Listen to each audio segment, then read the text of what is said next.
Since the dawn of humanity, there have been shadows tracking the edges of our vision, standing still and ominous, darting across hallways, or peeking around door frames. So many of us have seen these silent beings on the threshold of our own illuminated world.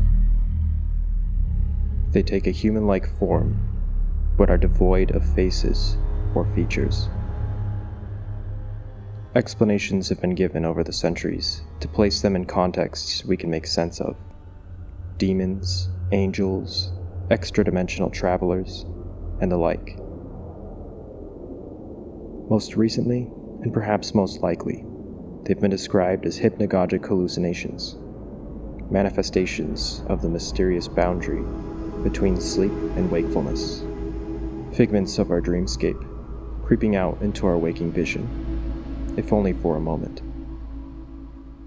But sometimes they prove to be more persistent and solid than mere nightmares, more at home in this world than they should be if they were simply a stray particle of a dream, visible to multiple people, and trailing us far beyond the confines of our sleep. Many have had their own experience, or know someone who has. There's even an entire website devoted to these accounts. Stories like a dog growling at a figure in the bedroom corner, multiple shadow people standing just outside a glass door and watching from there, all night. A shadow figure ascending the steps just beyond the kitchen table where a family is sitting. So many stories. Some people claim to have been followed by them for their entire lives. Encounters with this phenomenon, while adhering to some consistent themes, are widely varied in their context and apparent purpose.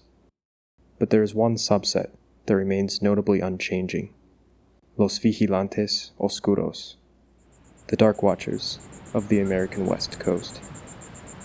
They seem to arrive during the first and last light of the day, dawn and twilight, or perhaps this is just when they are most visible to us, their shadow-like features fading into the landscape at night. Inexplicably, they appear to be mostly restricted to California. There are detailed, written records of these unsettling figures, dating back to the first Spanish conquistadors exploring the West Coast. There are even suggestions that the presence of Dark Watchers was known in Native American folklore, although there's not much documentation on this. Famous authors of the region, such as John Steinbeck and Robinson Jeffers, wrote of them, taking them for granted as if they were as solid as the trees or the mountain lions stalking those same hills. In a 1937 writing collection, Robinson Jeffers referred to one of the Watchers, who are often seen in this length of coast range. Forms that look human to human eyes, but certainly are not human. They come from behind ridges to watch. Still today, they are witnessed by runners and hikers passing under the peaks of Big Sur. Described as tall and usually distant, they stand like sentinels on high ground. According to his son, John Steinbeck's mother would bring offerings to the Dark Watchers every time she passed through their ravine. In their place, they would leave her flowers. It's the at times reciprocal and benevolent nature of these interactions that sets them apart from other specters of similar form. Shadow people entering homes rarely bring gifts or good tidings. The leading rational explanation for the Dark Watchers is the concept of the Rorschach ink blot, a notion first tested on patients in psychological trials of the 1920s. Essentially, this is the idea that our minds naturally seek and find meaningful patterns, even where there are none, like faces in ink or a rabbit in the clouds. Scientists have also suggested that the Dark Watchers may be a trick of the light, a long shadow of a person passing by, warped by the fog. The so-called Brocken Spectre of Europe, a similar apparition seen looking down from high rocks, has been explained in this way. However, a rainbow hue is often seen around these figures, which seems to have never been reported in encounters with the Dark Watchers. They are nothing but a solid black from which no light escapes. A mystical interpretation of the Dark Watchers is that they are fairy-like beings from Native American spiritualism, known as the Little People.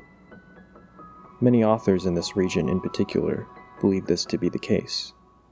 There is also an eerie parallel between the Dark Watchers and another form of shadow person. This entity is simply called the Hat Man. The Hat Man has been reported everywhere, from Japan to Brazil, peering through windows and standing under doorways, long arms reaching out to the person inside. Both this figure and the Dark Watchers themselves are said to have wide-brimmed hats, standing taller than any human, and seem to like watching people in complete silence. There's no clear explanation for the similarities between the Dark Watchers and the Hat Man. Regardless of the true nature of these entities, whether they are accidental shadow puppets or ancient beings, they continue to loom large in the collective consciousness of the West Coast. So next time you climb Big Sur or trace the craggy California coastline at twilight or dawn, remember them.